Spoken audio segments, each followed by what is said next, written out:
الف لام میم۔ کیا لوگوں نے یہ سمجھ رکھا ہے کہ انہیں یوں ہی چھوڑ دیا جائے گا کہ بس وہ یہ کہہ دیں کہ ہم ایمان لے آئے اور ان کو آزمایا نہ جائے، حالانکہ ہم نے ان سب کی آزمائش کی ہے جو ان سے پہلے گزر چکے ہیں۔ لہٰذا اللہ ضرور معلوم کر کے رہے گا کہ کون لوگ ہیں جنہوں نے سچائی سے کام لیا ہے، اور وہ یہ بھی معلوم کر کے رہے گا کہ کون لوگ جھوٹے ہیں۔ جن لوگوں نے برے برے کام کیے ہیں، کیا وہ یہ سمجھتے ہیں کہ وہ ہم سے بازی لے جائیں گے؟ بہت برا اندازہ ہے جو وہ لگا رہے ہیں۔ جو شخص اللہ سے جا ملنے کی امید رکھتا ہو، اسے یقین رکھنا چاہیے کہ اللہ کی مقرر کی ہوئی میعاد ضرور آ کر رہے گی، اور وہی ہے جو ہر بات سنتا، ہر چیز جانتا ہے۔ اور جو شخص بھی ہمارے راستے میں محنت اٹھاتا ہے، وہ اپنے ہی فائدے کے لیے محنت اٹھاتا ہے۔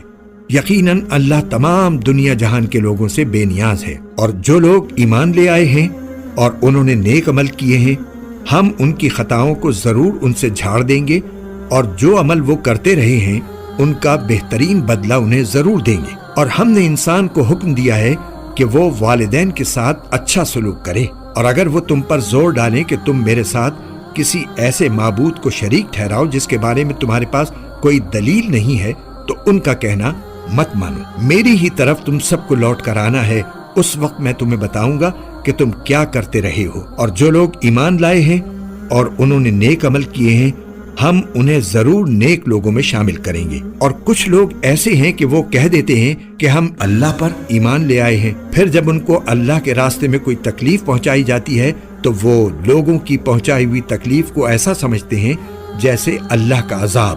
اور اگر کبھی تمہارے پروردگار کی طرف سے کوئی مدد ان مسلمانوں کے پاس آ گئی ہے تو وہ ضرور یہ کہیں گے کہ ہم تو تمہارے ساتھ تھے۔ بھلا کیا اللہ کو وہ باتیں اچھی طرح معلوم نہیں ہیں جو سارے دنیا جہان کے لوگوں کے سینوں میں چھپی ہیں؟ اور اللہ تعالیٰ ضرور معلوم کر کے رہے گا کہ کون لوگ ایمان لائے ہیں، اور وہ ضرور معلوم کر کے رہے گا کہ کون لوگ منافق ہیں۔ اور جن لوگوں نے کفر اپنا لیا ہے، انہوں نے ایمان والوں سے کہا کہ ہمارے راستے کے پیچھے چلو تو ہم تمہاری خطاؤں کا بوجھ اٹھا لیں گے، حالانکہ وہ ان کی خطاؤں کا ذرا بھی بوجھ نہیں اٹھا سکتے، اور یہ لوگ یقیناً بالکل جھوٹے ہیں۔ اور وہ اپنے گناہوں کے بوجھ بھی ضرور اٹھائیں گے، اور اپنے بوجھ کے ساتھ کچھ اور بوجھ بھی۔ اور یہ لوگ جتنے جھوٹ گھڑا کرتے تھے، قیامت کے دن ان سے ان سب کی باز پرس ضرور کی جائے گی۔ اور ہم نے نوح کو ان کی قوم کے پاس بھیجا تھا، چنانچہ 50 کم 1000 سال تک وہ ان کے درمیان رہے، پھر ان کو طوفان نے آ پکڑا اور وہ ظالم لوگ تھے۔ پھر ہم نے نوح کو اور کشتی والوں کو بچا لیا، اور ہم نے اس کو دنیا جہان والوں کے لیے ایک عبرت بنا دیا۔ اور ہم نے ابراہیم کو بھیجا جبکہ انہوں نے اپنی قوم سے کہا تھا کہ اللہ کی عبادت کرو اور اس سے ڈرو، یہی بات تمہارے لیے بہتر ہے اگر تم سمجھ سے کام لو۔ جو کچھ تم کرتے ہو وہ یہ ہے کہ اللہ کو چھوڑ کر تم بتوں کو پوجتے ہو اور جھوٹی باتیں گھڑتے ہو۔ یقین جانو کہ اللہ کو چھوڑ کر جن جن کی تم عبادت کرتے ہو وہ تمہیں رزق دینے کا کوئی اختیار نہیں رکھتے، اس لیے رزق اللہ کے پاس تلاش کرو اور اس کی عبادت کرو اور اس کا شکر ادا کرو، اسی کے پاس تمہیں واپس لوٹایا جائے گا۔ اور اگر تم مجھے جھٹلا رہے ہو تو تم سے پہلے بہت سی قومیں جھٹلانے کی روش اختیار کر چکی ہیں، اور رسول پر اس کے سوا کوئی ذمہ داری نہیں ہوتی کہ وہ صاف صاف بات پہنچا دے۔ بھلا کیا ان لوگوں نے یہ نہیں دیکھا کہ اللہ کس طرح مخلوق کو شروع میں پیدا کرتا ہے، پھر وہی اسے دوبارہ پیدا کرے گا؟ یہ کام تو اللہ کے لیے بہت آسان ہے۔ کہو کہ ذرا زمین میں چل پھر کر دیکھو کہ اللہ نے کس طرح مخلوق کو شروع میں پیدا کیا، پھر اللہ ہی آخرت والی مخلوق کو بھی اٹھا کھڑا کرے گا۔ یقیناً اللہ ہر چیز پر قادر ہے، وہ جس کو چاہے گا سزا دے گا اور جس پر چاہے گا رحم کرے گا، اور اسی کی طرف تم سب کو پلٹا کر لے جایا جائے گا۔ اور تم نہ زمین میں اللہ کو عاجز کر سکتے ہو اور نہ آسمان میں، اور اللہ کے سوا تمہارا نہ کوئی رکھوالا ہے اور نہ کوئی مددگار۔ اور جن لوگوں نے اللہ کی آیتوں کا اور اس سے جا ملنے کا انکار کیا ہے، وہ میری رحمت سے مایوس ہو چکے ہیں، اور ان کے لیے دکھ دینے والا عذاب ہے۔ غرض ابراہیم کی قوم کا جواب اس کے سوا کچھ نہیں تھا کہ انہوں نے کہا قتل کر ڈالو اس کو، یا جلا ڈالو اسے۔ پھر اللہ نے ابراہیم کو آگ سے بچایا۔ یقیناً اس واقعے میں ان لوگوں کے لیے بڑی عبرتیں ہیں جو ایمان لاتے ہیں۔ اور ابراہیم نے یہ بھی کہا کہ تم نے اللہ کو چھوڑ کر بتوں کو خدا مانا ہوا ہے، جس کے ذریعے دنیاوی زندگی میں تمہاری آپس کی دوستی قائم ہے، پھر قیامت کے دن تم ایک دوسرے کا انکار کرو گے اور ایک دوسرے پر لعنت بھیجو گے اور تمہارا ٹھکانہ دوزخ ہوگا، اور تمہیں کسی بھی طرح کے مددگار میسر نہیں ہوں گے۔ پھر لوط ان پر ایمان لائے، اور ابراہیم نے کہا میں اپنے پروردگار کی طرف ہجرت کر کے جا رہا ہوں، وہی ہے جس کا اقتدار بھی کامل ہے، حکمت بھی کامل، اور ہم نے انہیں اسحاق اور یعقوب جیسے بیٹے عطا فرمائے، اور ان کی اولاد میں نبوت اور کتاب کا سلسلہ جاری رکھا، اور ان کا اجر ہم نے انہیں دنیا میں بھی دیا، اور یقیناً آخرت میں ان کا شمار صالحین میں ہوگا۔ اور ہم نے لوط کو بھیجا جبکہ اس نے اپنی قوم سے کہا حقیقت یہ ہے کہ تم ایسی بے حیائی کا کام کرتے ہو جو تم سے پہلے دنیا جہان والوں میں سے کسی نے نہیں کیا۔ کیا تم مردوں کے پاس جاتے ہو اور راستوں میں ڈاکے ڈالتے ہو اور اپنی بھری مجلس میں بدی کا ارتکاب کرتے ہو؟ پھر ان کی قوم کے لوگوں کے پاس اس کے سوا کوئی جواب نہیں تھا کہ انہوں نے کہا لے آؤ ہم پر اللہ کا عذاب اگر تم سچے ہو۔ لوط نے کہا میرے پروردگار، ان مفسدوں کے مقابلے میں میری مدد فرمائیے۔ اور جب ہمارے بھیجے ہوئے فرشتے ابراہیم کے پاس ان کے بیٹا ہونے کی خوشخبری لے کر پہنچے تو انہوں نے کہا کہ ہم اس بستی کو ہلاک کرنے والے ہیں، حقیقت یہ ہے کہ اس کے باشندے بڑے ظالم بنے ہوئے ہیں۔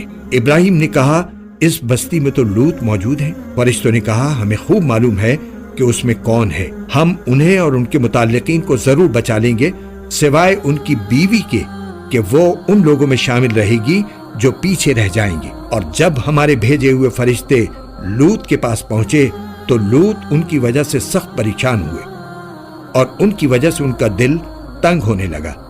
ان فرشتوں نے کہا آپ نہ ڈریے اور نہ غم کیجیے، ہم آپ کو اور آپ کے متعلقین کو بچا لیں گے، سوائے آپ کی بیوی کے جو پیچھے رہ جانے والوں میں شامل رہے گی۔ اس بستی کے باشندے جو بدکاریاں کرتے رہے ہیں ان کی وجہ سے ہم ان پر آسمان سے عذاب نازل کرنے والے ہیں۔ اس بستی کے باشندے جو بدکاریاں کرتے رہے ہیں ان کی وجہ سے ہم ان پر آسمان سے عذاب نازل کرنے والے ہیں، اور ہم نے اس بستی کی کچھ کھلی نشانی ان لوگوں کے لیے چھوڑ دی ہے جو سمجھ سے کام لیں۔ اور مدین کی طرف ہم نے ان کے بھائی شعیب کو بھیجا، چنانچہ انہوں نے کہا میری قوم کے لوگوں، اللہ کی عبادت کرو اور آخرت والے دن کی امید رکھو اور زمین میں فساد پھیلاتے مت پھرو۔ پھر ہوا یہ کہ ان لوگوں نے شعیب کو جھٹلایا، چنانچہ زلزلے نے ان کو آ پکڑا اور وہ اپنے گھر میں اوندھے پڑے رہ گئے۔ اور ہم نے عاد اور سمود کو بھی ہلاک کیا، اور ان کی تباہی تم پر ان کے گھروں سے واضح ہو چکی ہے۔ اور شیطان نے ان کے اعمال کو ان کی نگاہوں میں خوشنما بنا کر انہیں راہ راست سے روک دیا تھا، حالانکہ وہ سوجھ بوجھ کے لوگ تھے۔ قارون، فرعون اور حامان کو بھی ہم نے ہلاک کیا۔ موسیٰ ان کے پاس روشن دلیلیں لے کر آئے تھے، مگر انہوں نے زمین میں تکبر سے کام لیا اور وہ ہم سے جیت نہ سکے۔ ہم نے ان سب کو ان کے گناہوں کی وجہ سے پکڑ میں لیا، چنانچہ ان میں سے کچھ وہ تھے جن پر ہم نے پتھراؤ کرنے والی ہوا بھیجی، اور کچھ وہ تھے جن کو ایک چنگھاڑ نے آ پکڑا، اور کچھ وہ تھے جن کو ہم نے زمین میں دھسا دیا، اور کچھ وہ جنہیں ہم نے پانی میں غرق کر دیا۔ اور اللہ ایسا نہیں تھا کہ ان پر ظلم کرتا، لیکن یہ لوگ خود اپنی جانوں پر ظلم کیا کرتے تھے۔ جن لوگوں نے اللہ کو چھوڑ کر دوسرے رکھوالے بنا رکھے ہیں ان کی مثال مکڑی کی سی ہے جس نے کوئی گھر بنا لیا ہو، اور کھلی بات ہے کہ تمام گھروں میں سب سے کمزور گھر مکڑی کا ہوتا ہے۔ کاش کہ یہ لوگ جانتے۔ یہ لوگ اللہ کو چھوڑ کر جس چیز کو پکارتے ہیں اللہ اسے خوب جانتا ہے، اور وہ اقتدار کا بھی مالک ہے، حکمت کا بھی مالک۔ ہم یہ مثالیں لوگوں کے فائدے کے لیے دیتے ہیں اور انہیں سمجھتے وہی ہیں جو علم والے ہیں۔ اللہ نے آسمانوں اور زمین کو برحق مقصد کے لیے پیدا کیا ہے، در حقیقت اس میں ایمان والوں کے لیے بڑی نشانی ہے۔ اے پیغمبر، جو کتاب تمہارے پاس وحی کے ذریعے بھیجی گئی ہے اس کی تلاوت کرو اور نماز قائم کرو، بے شک نماز بے حیائی اور برے کاموں سے روکتی ہے، اور اللہ کا ذکر سب سے بڑی چیز ہے۔ اور جو کچھ تم کرتے ہو اللہ اس سب کو جانتا ہے۔ اے پیغمبر، جو کتاب تمہارے پاس وحی کے ذریعے بھیجی گئی ہے اس کی تلاوت کرو اور نماز قائم کرو، بے شک نماز بے حیائی اور برے کاموں سے روکتی ہے، اور اللہ کا ذکر سب سے بڑی چیز ہے۔ اور جو کچھ تم کرتے ہو اللہ اس سب کو جانتا ہے۔ اور مسلمانوں، اہل کتاب سے بحث نہ کرو مگر ایسے طریقے سے جو بہترین ہو، البتہ ان میں سے جو زیادتی کریں ان کی بات اور ہے، اور ان سے یہ کہو کہ ہم اس کتاب پر بھی ایمان لائے ہیں جو ہم پر نازل کی گئی ہے، اور اس پر بھی جو تم پر نازل کی گئی تھی، اور ہمارا خدا اور تمہارا خدا ایک ہے، اور ہم اسی کے فرما بردار ہیں۔ اور اے پیغمبر، اسی طرح ہم نے تم پر کتاب نازل کی ہے، اس لیے جن لوگوں کو ہم نے کتاب دی ہے وہ اس پر ایمان لاتے ہیں، اور ان بت پرستوں میں سے بھی کچھ لوگ ہیں جو اس پر ایمان لا رہے ہیں، اور ہماری آیتوں کا انکار صرف وہی لوگ کرتے ہیں جو کافر ہیں۔ اور تم اس سے پہلے نہ کوئی کتاب پڑھتے تھے اور نہ کوئی کتاب اپنے ہاتھ سے لکھتے تھے، اگر ایسا ہوتا تو باطل والے مین میخ نکال سکتے تھے۔ حقیقت تو یہ ہے کہ یہ قرآن ایسی نشانیوں کا مجموعہ ہے جو ان لوگوں کے سینوں میں بالکل واضح ہیں جنہیں علم عطا کیا گیا ہے، اور ہماری آیتوں کا انکار صرف وہی لوگ کرتے ہیں جو ظالم ہیں۔ اور یہ لوگ کہتے ہیں کہ ان پیغمبر صلی اللہ علیہ وسلم پر ان کے پروردگار کی طرف سے نشانیاں کیوں نہیں اتاری گئیں؟ اے پیغمبر، ان سے کہہ دو کہ نشانیاں صرف اللہ کے پاس ہیں، اور میں تو ایک واضح طور پر خبردار کرنے والا ہوں۔ بھلا کیا ان کے لیے یہ نشانی کافی نہیں ہے کہ ہم نے تم پر کتاب اتاری ہے جو ان کو پڑھ کر سنائی جا رہی ہے؟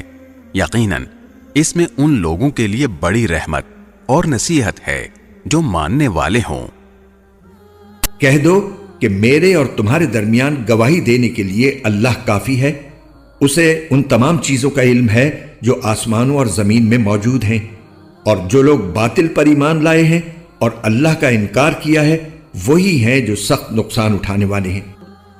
یہ لوگ تم سے عذاب کی جلدی مچا رہے ہیں، اگر عذاب کا ایک معین وقت نہ ہوتا تو ان پر ضرور عذاب آ جاتا، اور وہ آئے گا ضرور، مگر اتنا اچانک کہ ان کو پتہ بھی نہیں چلے گا۔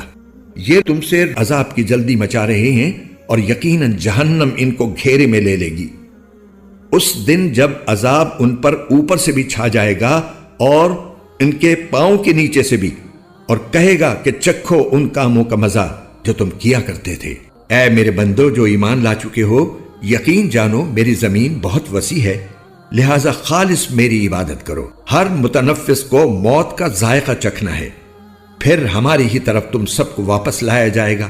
اور جو لوگ ایمان لائے ہیں اور انہوں نے نیک عمل کیے ہیں، ان کو ہم ضرور جنت کے ایسے بالا خانوں میں آباد کریں گے جن کے نیچے نہریں بہتی ہوں گی، جہاں وہ ہمیشہ ہمیشہ رہیں گے۔